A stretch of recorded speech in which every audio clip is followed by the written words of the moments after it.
But there are some beautiful studies published in Cell Reports last year and the year before showing that people who take a 20-minute nap within the 4 hours after triggering learning, they learn much faster. In other words, the brain rewires much faster. There's a replay of the neurons very fast at something like 10 or 20x the speed that normally they would be rehearsing it. So you're getting more repetitions.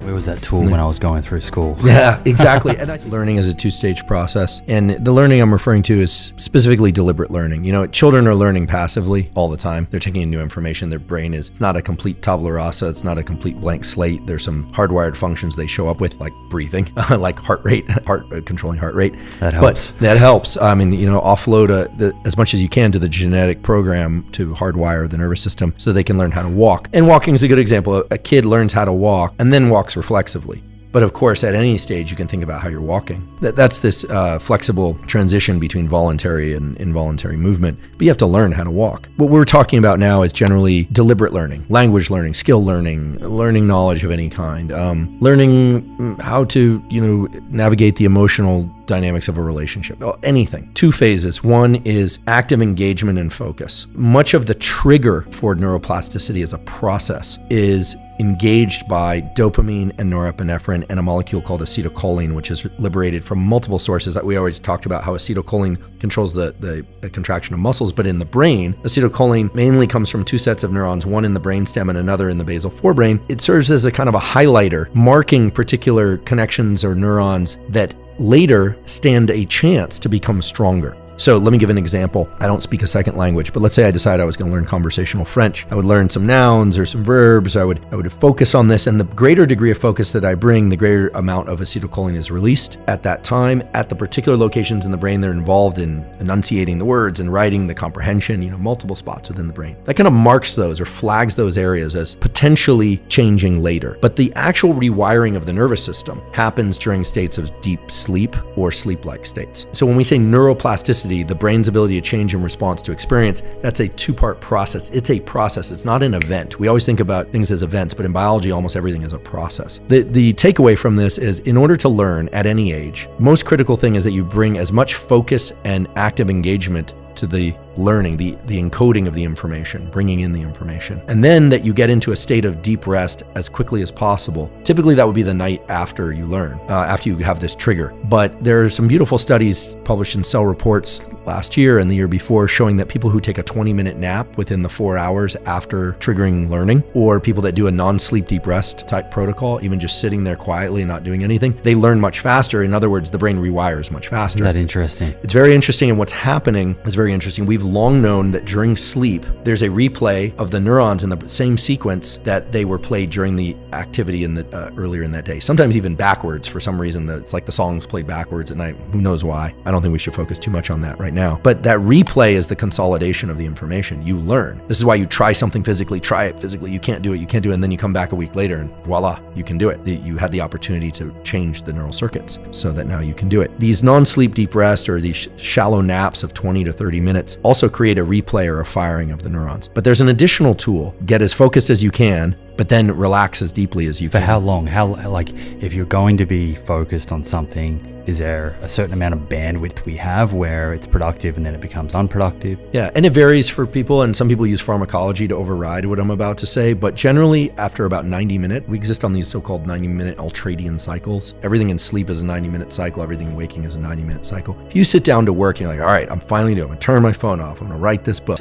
People think that the expectation is that you're gonna be like a beam of focus for 90 minutes. That's not the case. You can flicker in and out. You're gonna get distracted, you bring yourself back. Focus is an active process of bringing that spotlight of attention back. It's always much easier without the phone. Much easier without the phone, much easier using a program called Freedom, free program online where you can just turn off the internet. It's very painful, as you know, and yet there's something deeply satisfying about completing one of these 90-minute bouts. You really feel good in your brain and body because we were actually designed to do this. It definitely feels like a grind at some stage. Oh yeah, and that friction and that anxiety sometimes that we feel is adrenaline. It's supposed to be stressful to learn. It's this idea that we just sit back and learn, or that, movies have really destroyed the notion of learning. The idea that you're going to pick up the sword and suddenly have the skills.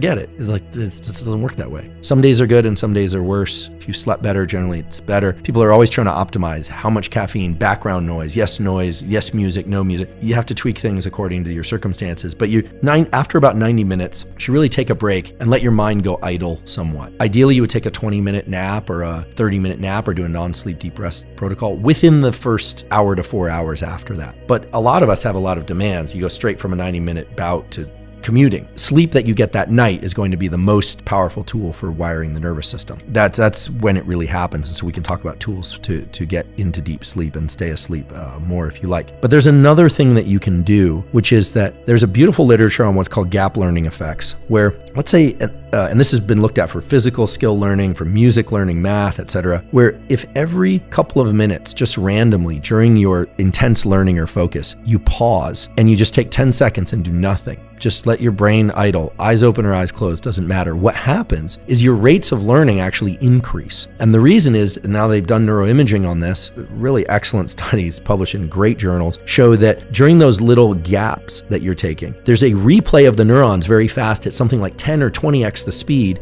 that normally they would be rehearsing it. So you're getting more repetitions by stopping every once in a while. Now, you actually have to do the work and how many of these to insert, and it should be random. So there are some free apps out there where you can set like a random buzzer, or just every once in a while you're writing or trying to do something, you just pause and do nothing.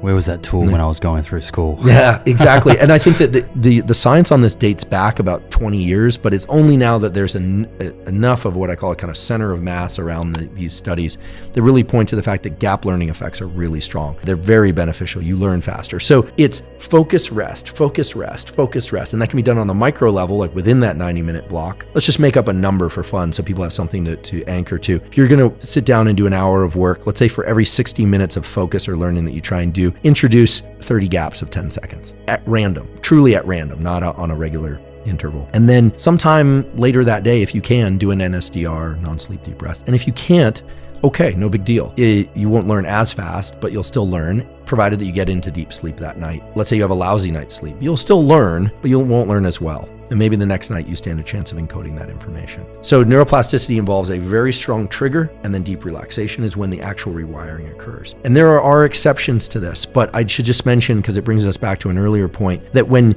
you think about the tools that people use to enhance focus, Ritalin, Adderall, L-tyrosine, excessive amounts of caffeine, nicotine, those all help with the trigger part, but they don't help with the relaxation part. And so a lot of people don't learn, they just get really good at doing, but they don't actually learn. So very effective people, regardless of workplace or activity, sport or cognitive work or otherwise, perform very well because they're very good at regulating the seesaw of focus, relax, focus, relax. And in the long term, it also is very health enhancing as opposed to health depleting. I mean, I know a dozen or more people who have done very, very well in business or academia who are a mess. They're physically a mess, they're emotionally a mess, they're mentally a mess, their relationships are a mess. People that I consider successful are people that are very successful in multiple domains of life, and that almost always correlates with an ability to engage and disengage, deliberately engage and deliberately disengage.